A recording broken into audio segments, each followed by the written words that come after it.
বদরের ময়দানে এই পাশে কোরাইশ, এই পাশে মুসলমানেরা। বিশ্বনবী জ্বালাময়ী ভাষণ দিলেন, তোমরা দেখতে পাচ্ছ এটা বদরের ময়দান না, এটা আল্লাহর জান্নাত, ওই জান্নাতের দিকে ছোট।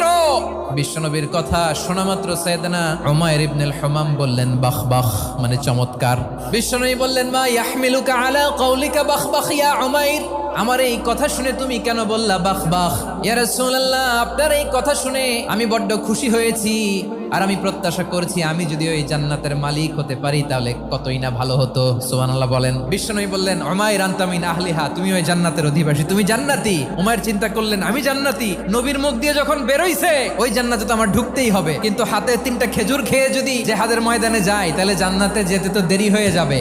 এই চিন্তা আসা মাত্রই খেজুর 3টাকে তিনি ছুঁড়ে মারলেন, তলোয়ার বের করে আল্লাহু আকবার বলে বদরের ময়দানে ঝাঁপিয়ে পড়লেন। আল্লাহর শত্রুদেরকে কচুকাটা করে এক পর্যায়ে শাহাদাতের সুধা পেয়ে নিজেও জান্নাতি হয়ে গেলেন। পড়েন সুবহানাল্লাহ।